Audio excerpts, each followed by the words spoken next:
Good afternoon, DEC members, and happy Wednesday to you. I'm Steve Gregorian, President and CEO of the Detroit Economic Club. It's a pleasure to have you with us today. And if you haven't already, please mute your audio and your video. A couple of quick announcements before we get started. I always want to take a brief moment to thank the 120 terrific DEC sponsors for their continued support of our mission. Also, be sure to get your tickets for our next two upcoming speakers. November 11th, Alex Gorski, CEO of Johnson & Johnson, whose company is racing for a COVID vaccine. And on November 17th, Nolan Finley and Stephen Henderson will engage you in their civility project. You know we love having high school and college students with us, and I want to offer a special welcome to Schoolcraft College for joining us today. Here's the format for today's meeting. Our speaker will deliver opening remarks, and for the final portion, we'll get to questions that you have already submitted to us via email. The DEC has an incredible history of speakers that we love to share. October 28th is a popular date in our 86-year history. Our speaker today joins a distinguished list of 13 other speakers who have addressed the DEC on this day. A few highlights from this group. 1963, Ann Landers visited the DEC. 1996, Laura Tyson, who just so happened to be the director of the National Economic Council at that time under President Clinton. And in 2014, we were lucky enough to host Mary Barra, CEO of General Motors. And today we're pleased to add Larry Kudlow as our 14th speaker on this day in DEC history. So let's begin. Larry Kudlow serves as Assistant to the President for Economic Policy and Director of the National Economic Council. In that role, he leads the coordination of President Trump's domestic and global economic policy agenda. Prior to the White House, Mr. Kudlow was host of CNBC's The Kudlow Report, which we all know. He's also worked at Bear Stearns as their chief economist and began his career at the Federal Reserve Bank of New York. It's his second visit to the Detroit Economic Club, with his first one being in person on October 2018. So Larry, great to see you again. Thank you so much for being with us and for your time today. Yes, thanks very much for having me again. Appreciate it. Let me give you sort of an overview. I want to begin with today's headlines. So the stock market is down again, and I think a lot of this has to do with the rise of the COVID virus. I am told that France is going to have a shutdown, and other European countries may follow. I don't know all there is to know about that, but that's what I hear, and they have been hit very, very hard. I am sorry to hear that they're shutting down. I want to bring it home to our situation. I am obviously not the health scientist. I do sit on the Mike Pence's, Vice President Pence's virus task force, and we did meet yesterday. Let me say at the top, it is a serious matter, no question about that. But I would also add, for a number of reasons, we have no intention to advise guidance for a shutdown. We have no intention whatsoever. There are a number of reasons for that. And the federal government, the executive, President Trump does not have the authority. It's really a state matter, as you may know, states and localities. But we will not provide guidance for a shutdown. And that was a unanimous view of our scientists yesterday at the virus meeting. We believe, we've come a long way from last winter when things were sort of catastrophic. But we're in better shape in many, many ways. First of all, we have better equipment, the PPE stuff, whether it's masks or gowns or whatever, the machinery, the ventilators, the respirators are in place. I might add many thanks to Detroit's GM and Ford for literally turning around and producing ventilators. I work with Mary Barra quite a bit, Jim Corbett also. They're awful good folks. And Chrysler as well. So we have much better equipment. Also, we're doing 1 million tests a day, so there's no question about that. We can provide testing anywhere. We also have teams that go into these communities. A lot of this is in the upper Midwest and the upper Far West, our outbreak, and we can help with hospitalization and implementing various guidelines. So it's a better story than it was. We are, of course, hard at work, as you mentioned, J&J, a great company. There are several of the big pharmas who are closing in on phase 3 testing and trials for their vaccines. And we look forward to that. And we've already figured out a military system to distribute. We can get, I don't know, hundreds of thousands of these vaccines out. I don't know the exact number. We'll be in the millions before long, but we have a strong distribution system if the vaccines become available. And the therapies are doing very well. Now, we know a lot. The Regeneron is very popular. Remdesivir is very popular. Fortunately, the president got better fast because of the Regeneron cocktail. And those things can be distributed on an emergency basis where it's absolutely necessary. Now, essentially, I will say, and I'll get on to the economic stuff, but I will say that the guidelines for health and safety remain in place, and everybody's got to take them seriously. I do. I hope everybody else does. Masking, distancing, testing where applicable and appropriate, ordinary hygiene, terribly important. We cannot lose track of that. And probably, we had some issues with large crowd gatherings. I don't know. Our people don't think that's as much of a problem right now, but they are concerned about home gathering and perhaps the holidays. Nobody's saying don't do it, but people need to think about distancing and I guess perhaps some masking when you're at home. I'm going to be taking that advice also. But so our key point is we want to keep the schools open. We want to keep the businesses open. And we will urge that publicly. The president's been doing it. The rest of us have been doing it on the air. We will continue to do that because we think that we'll be okay. We'll be okay. The fatality rate is low. The case rate is very high, in certain areas. So we take it quite seriously, but we believe we have the tools and practices and the teams to get through this, which leads me to the idea of businesses opening. The latest count we found is roughly 80% of U.S. businesses have opened, at least to some extent. Still some states that haven't gone as far as we might like them to go, but 80% is a good number. And it's no surprise to this group that you're going to get a strong economic report tomorrow, a GDP report. I continue to believe it's a V-shaped recovery.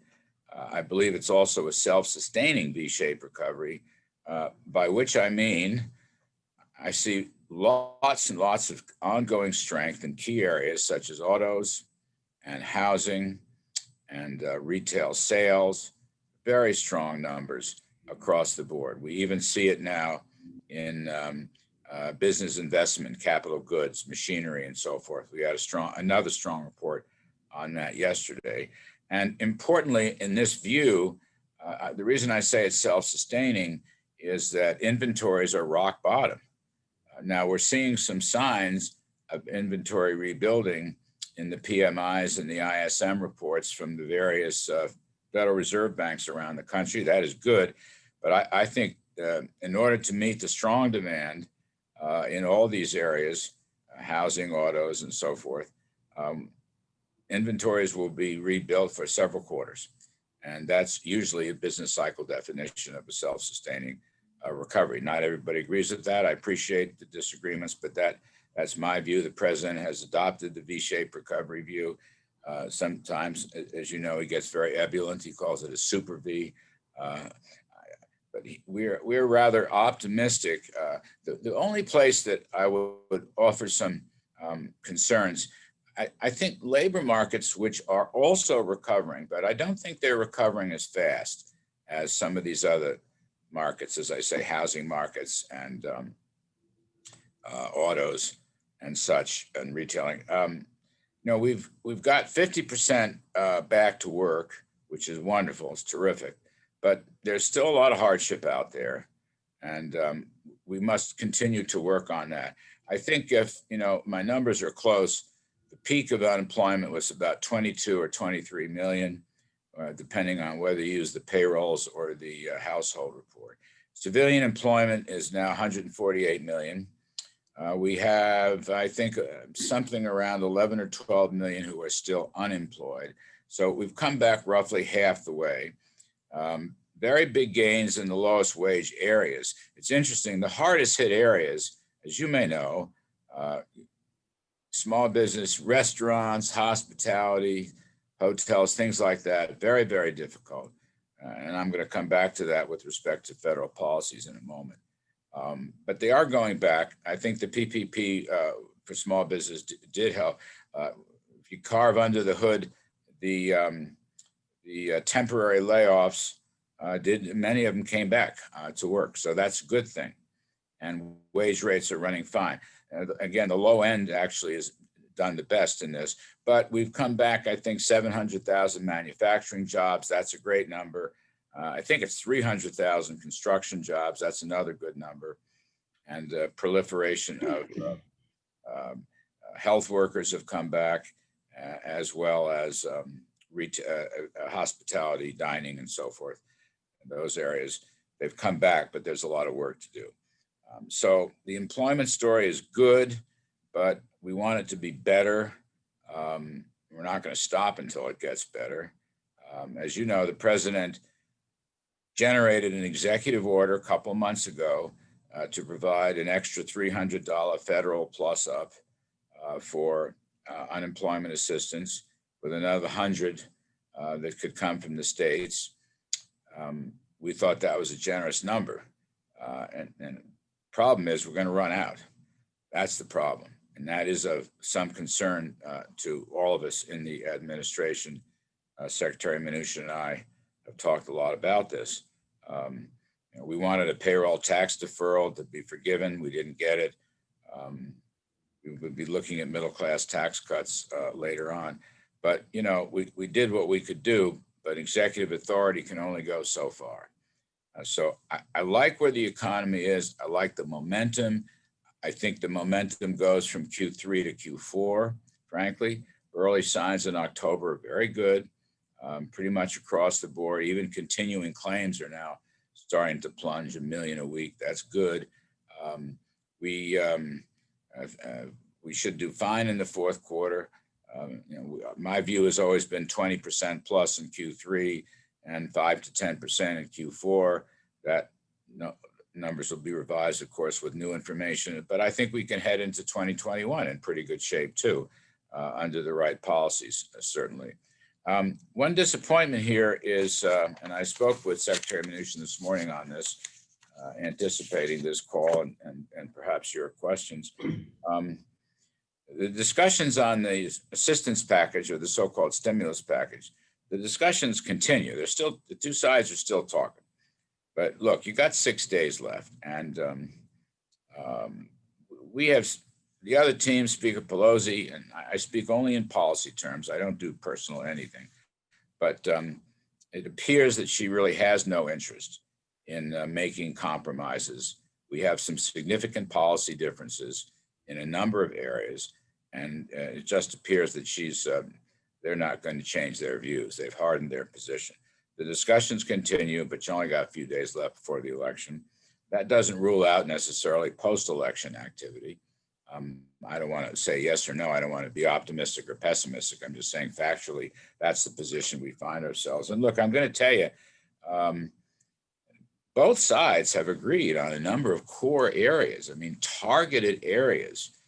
I mentioned the PPP small business. There's 135 billion of unspent money that needs an appropriation to spend it. Everybody agrees it's a good thing, but unfortunately, it's tied up in this gigantic proposal from the other team.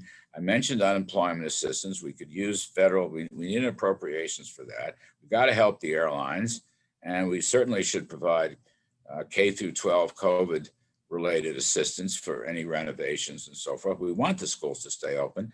The sensitivity of the virus is the lowest among the young people, and anything they need to help out, we would provide funds to do it. But it's tied up in this larger package where ideological and political issues have sort of clogged the talks. I don't mean to disrespect the other team's views or their ideology, but I'm just saying, why do we have to do that now? We could do that later, and the election will be fought over some of that stuff. I'm looking at stuff that would be directly assistance helpful for the economy and COVID. So I'm not very optimistic on that score, though I will say the talks continue. And finally, it's not exactly breaking news as a Reagan Kemp Laffer supply sider. I feel that President Trump's tax cuts and deregulation efforts had a very, very positive impact on the pre-COVID, the 3 years before the pandemic. The Census Bureau and the Federal Reserve has shown average typical family income soared just in 3 years, way above what the prior 8 years produced. People in the middle and the lower, they got the most benefits from the tax cuts. It wasn't the upper people. I mean, I'm not against rich people. I'm not against the top 1%. I believe a rising tide should lift all boats, but I'm just saying those business tax cuts, individual tax cuts, it turns out the largest benefits went to the middle class, those folks who needed them the most. And we're proud of that. And we will continue. If President Trump does get a second term, we will continue on that path. We're looking at a very strong middle class tax cut. We may have some additional business tax cuts. We'd like to make the immediate expensing provision permanent and other tax cuts permanent. We'll probably have some onshoring tax relief coming back home. So a lot of these complex supply chains haven't really worked. They're being rethought after the pandemic or during the pandemic.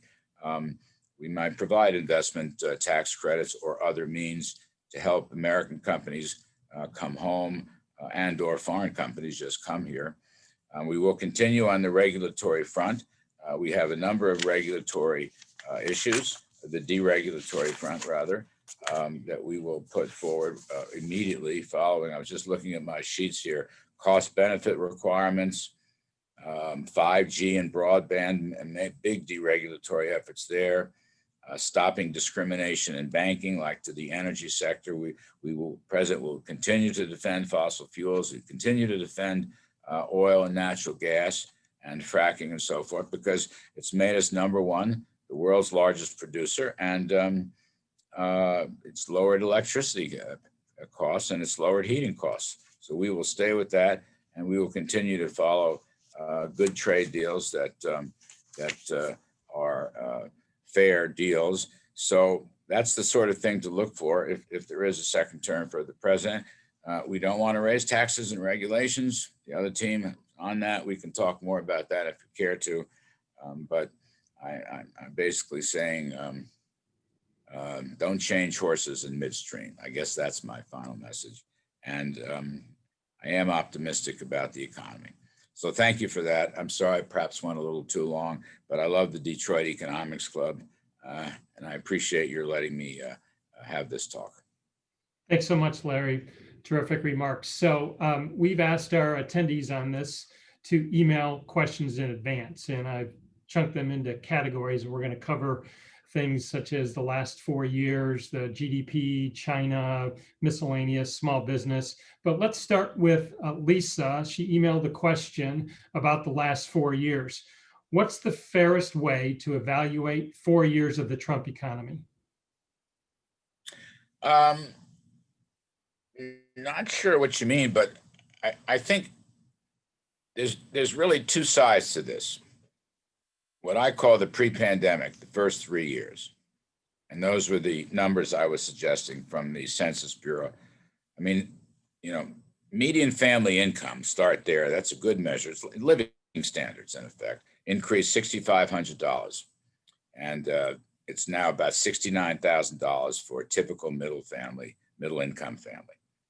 That's 5 times the pace, by the way, of the prior 8 years. Now, the pandemic comes, COVID comes. Uh, you know, we didn't. I think very few people expected it to be as difficult as it has. Um, I don't think we should be blamed for the pandemic. I mean, it's a global event.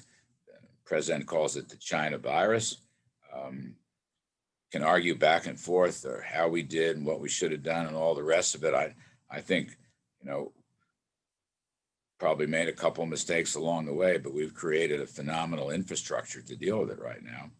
So now I'm looking, the second part of this, I would judge us on the pre-pandemic first 3 years and the recovery we're getting after the contraction of the first half, which again was not a man-made contraction. It was not a policy-made contraction. I think everybody can agree about that. And the recovery looks like it has a lot of momentum. As I said, we're going to get a big number coming tomorrow. And I think, perhaps others disagree, but I think by the spring or summer of next year, 2021, we will have gotten back the lost ground on the level of GDP. Looking at the numbers, I'm plugging in some forecasts. I can't share every forecast with you, but they're reasonable forecasts, pretty much in line with the private sector. And I think the level of output will recover its pre-pandemic level. Many of these indicators, as you know, are past last February or last December. We're running year on year. We're having some of these housing numbers, for example, are 10, 12-year highs, that sort of thing. New business applications, I didn't mention that. It's one of my favorite indicators. New business applications and formations are soaring, absolutely soaring right now. So people got hurt and went out of business and then they jumped back in. It's very Schumpeterian, gales of creative destruction. So I think you have to judge us that way. I think you judge us on the recovery as we move away from the pandemic, although the virus is still out there. You judge us before the recovery. I think that's the only way to do it. The other team in this election will not do that. Of course, they're deliberately creating numbers that make our team look bad, but I just don't buy it. And you see the polls, President Trump has roughly maintained a 10-point lead in most of the economic polls. The Gallup poll, 56% of the people think they're better off than they were 4 years ago. We could debate that till kingdom come. I don't want to be overly partisan. I'm just saying, I think we did a pretty good job. Larry, you mentioned GDP. Here's a question this one's from Daryl. Lots of people commenting on tomorrow's GDP report because 1, how percentage change works, and 2, because of the very low level output of the previous quarter. The question is the expected bounce in GDP more a statistical quirk, or is it truly an indication of current momentum? And what's your estimate for GDP growth next year? Well, look, as I said before, I believe this is not just statistical bounce. This is solid underlying economic advance across the board.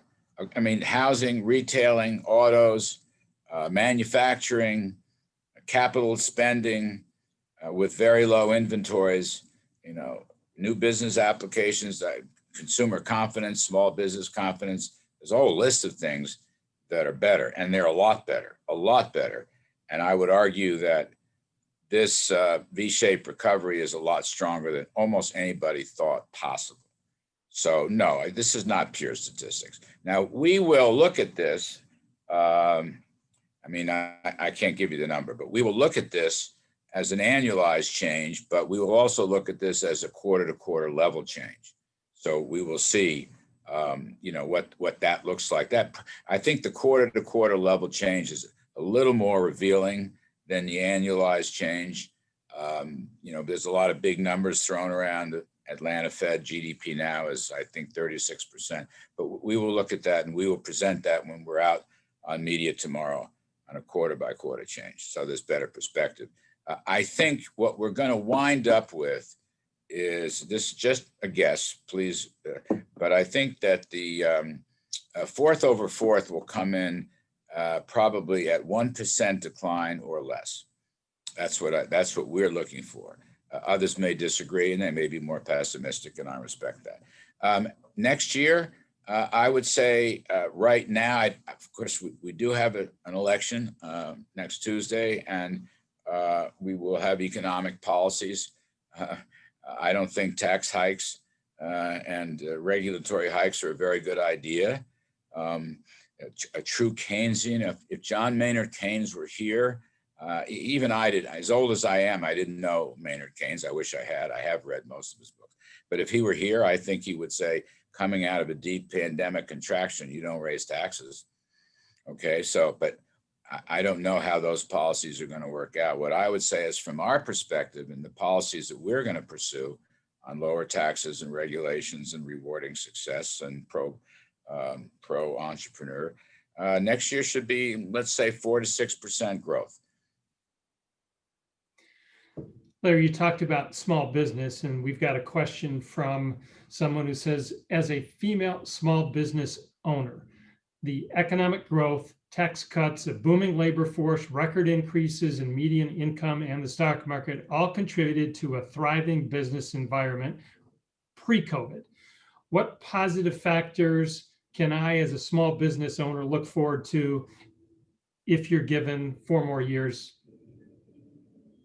Yeah, well, that's pretty much what I said earlier. I appreciate the lady's observance of the data. I mean, to some extent, it's a very political, polarized atmosphere, as you know. There's a lot of what I call fact-free discussions going on. I'm just using the, BLS, the Fed, the Census Bureau, the BEA. Yeah, it was a very good first 3 years. Look, President Trump will stay the course. Again, we will be looking at lower taxes across the board, middle-class tax cut. We want tax burdens and regulatory burdens on small businesses, but frankly, all business, but particularly small business. We want lower regulatory burdens. We want lower tax burdens. And we want good trade deals that are reciprocal and fair. That also helps small businesses. And we will continue to support the energy sector. The idea that you can eliminate, you can have zero emissions by 2035 is just utter nonsense. And if you went that route and you end oil, you end natural gas. Natural gas is the key. This whole issue is really about natural gas. Now, you talk to the big oil companies, and I speak with their CEOs regularly. Let's take Texas and go into the Permian Basin pool. They were looking for oil and found gas, and they found so much gas that they basically sold it at zero. In fact, gave it away, negative prices for a while. Now it's recovered some because overall demand has recovered. But this is clean burning fuel, so emissions have gone down, and it's cheaper electricity, and it's cheaper home heating, cheaper air conditioning, et cetera. The nat gas story is in my opinion, the single biggest story, not only for energy, but for the entire economy. You take that out of play, yeah, you're going to lose 10% of GDP, and you're going to lose 4 or 5 million jobs, in my view. But you have to power the economy, and I'm not opposed, incidentally. I guess I'm off on this riff here on the energy, but it's an important point. I'm not opposed to windmills and solar, absolutely not. Other renewables. I'm just saying that category is less than 10% of our power system. And like it or not, gas is now moving up. Nat gas, LNG, and so forth is moving up to 40%. And you still have hydro, and you still have nuclear, and you still have oil. I guess, I don't know where I saw this in editorial. The windmill, the wind stuff it's not very efficient. The solar stuff can be efficient, but it's very expensive compared to other sources. So, we got to stay that course. But anyway, in terms of the future, in order to, I argue the president rebuilt the economy in many key ways. The numbers show that in the first 3 years. And I'm arguing that right now the policies will be the same. There's no tax hikes here. There's no regulatory hikes. You're getting a pandemic V-shaped recovery. And we will continue those policies. A lot of questions, Larry, about the national debt. Here's one from Blake. Regardless of who wins the upcoming election, when the next stimulus is agreed upon, the U.S. will have incurred trillions of dollars of debt. My question is, what are some of the financial challenges the U.S. is going to face due to these stimulus bills? And could these issues that you call upon drive us into a recession or even a depression? Well, I don't think our policies will. That's point number one. Quite the opposite. Look, the debt issue, deficits and debt, I understand concerns. I mean, look, you're talking to a supply sider who prefers small government to large government. So we are conscious and sensitive to these issues. On the other hand, I got to tell you, I mean, again, I started with Reagan and moved down. I've been an advisor for a long time, as well as my own career. There comes a point, if you have an emergency like this, a devastating emergency, painful doesn't even do it justice. What happened in March and April and May, early May, was among some of the worst stuff I've ever seen. It's not a macro event. It's a natural disaster, natural catastrophe event. I believe the decisions by president, and I must say I supported it. I argued for it in the Oval Office meetings. That's what government is there for. Ultimately, the federal government, and I mean including the Federal Reserve and all the powers we have, we are the lender of last resort. Not just the whole government. You're there to deal with emergencies because people were suffering and the economy was hemorrhaging. And the mitigation policies we used last winter and spring, which involved, 45 days or more of shut-ins. Were they right? I don't know. History will tell. There's a debate about that now. We did what we had to do. That is our view. That's what the predominant science community told us to do, including our own folks at CDC and elsewhere. As the president has said, we may have saved 2 million lives. I mean, fatality rate in the U.S. is among the lowest in the world per 100 or per 1,000, but any death is tragic. I understand that.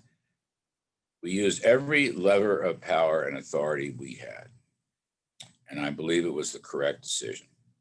I understand that the debt to GDP ratios have deteriorated. I guess they're hovering around 100%, maybe more. I understand that.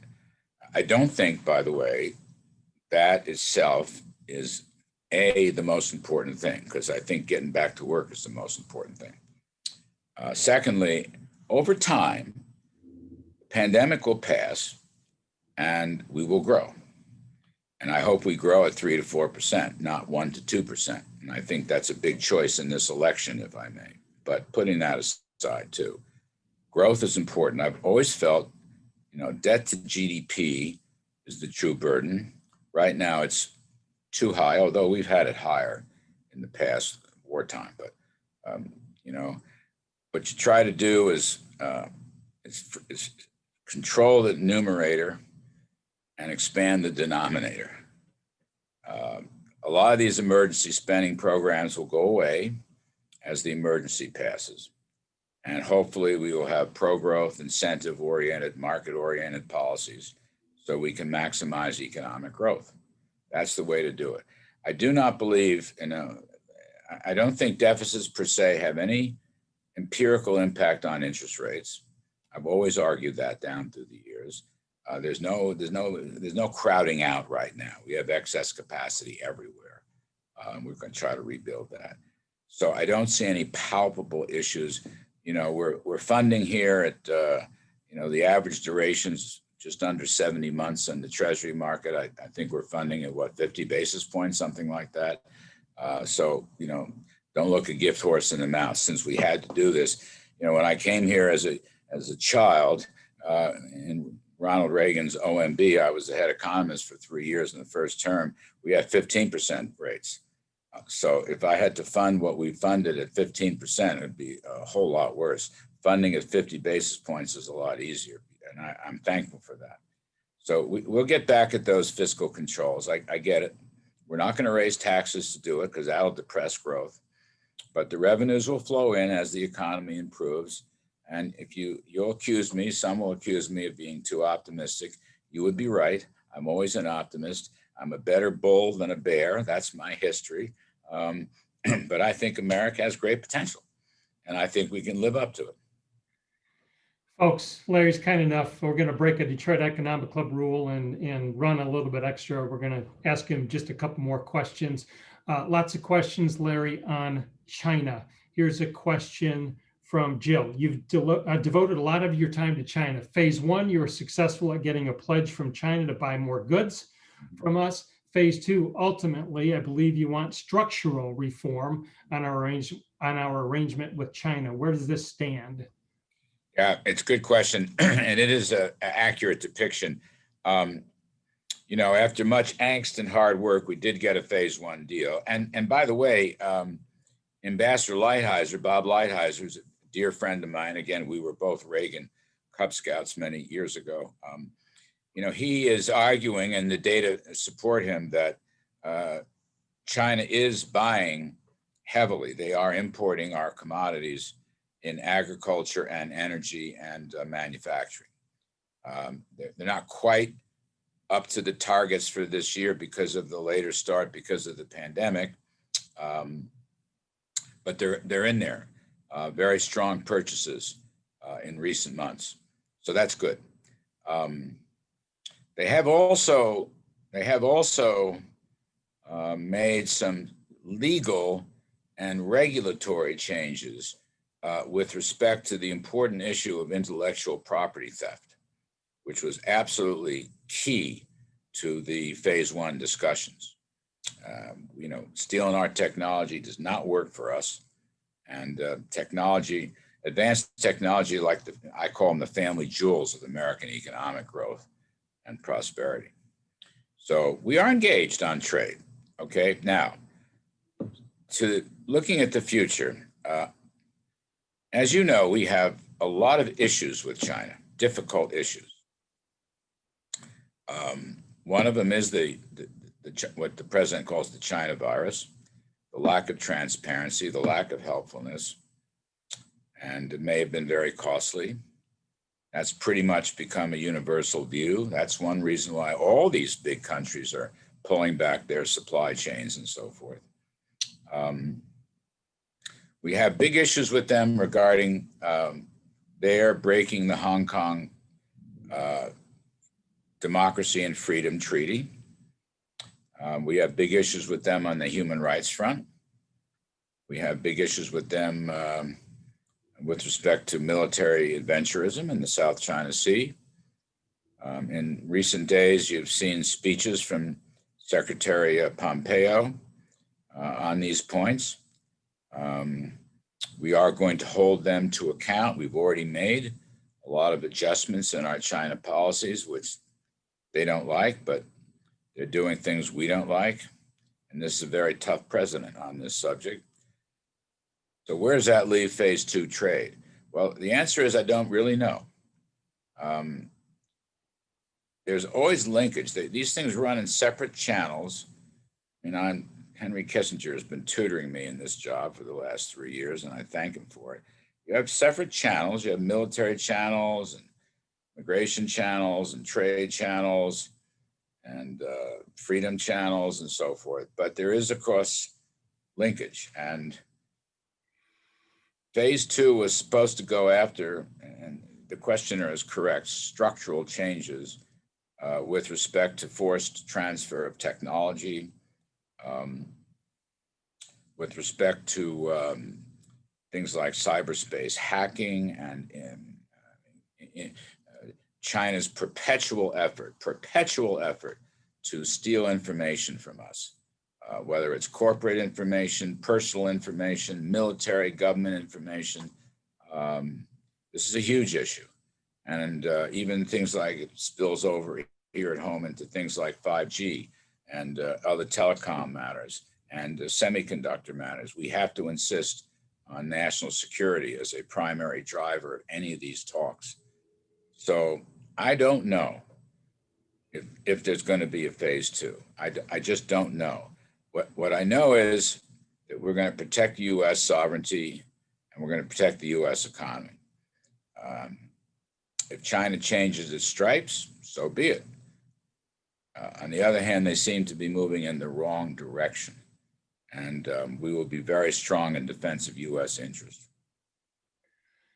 Thank you, Larry. Got one final question before I ask you for a really important prediction. So a lot of questions about the stock market, and Matt wants to know, many feel there's a major disconnect between the stock market and the real economy. And do you think the election is currently baked into the stock market today? Well, the second point, I don't know the answer to that. I don't know. Stock market's had a great run from the bottom in March. It's still up about 50%. It is correcting right now. Concerns about the global virus story and perhaps the so-called assistance plan story. So I'm not sure what the market has priced in. It's hard to tell. Look, I'm an old buy and hold guy. I say, young people and others just keep adding money, buy the indexes. They're real cheap nowadays. When I was coming up the ranks as a Wall Street economist, it was kind of a different game. But now the markets have been democratized. They've been technologyized, and it's easy and cheap to buy indexes. And to me, you just keep adding to your holdings and just sit there for 50 years. That's always my view. With all due respect to some of the most brilliant people I know, and I mean this sincerely, I still believe the market outperforms the geniuses. So I'm I guess I'm a Warren Buffett guy in that respect. Jeremy Siegel, professor of mine at Princeton years ago, Burt Malkiel. I say buy the indexes and hold them. Elections come and go. This is a great country. We're the greatest democracy in the world. And that means we'll be the greatest economy. Freedom works, and we'll be up to the challenge. So I say buy America. If that sounds a bit chauvinistic, I guess it is. I'm very proud. I'm very proud to have been able to serve in this position for 3 years, and we'll do fine. I just believe that we as a country, you in Detroit, we're all going to do fine.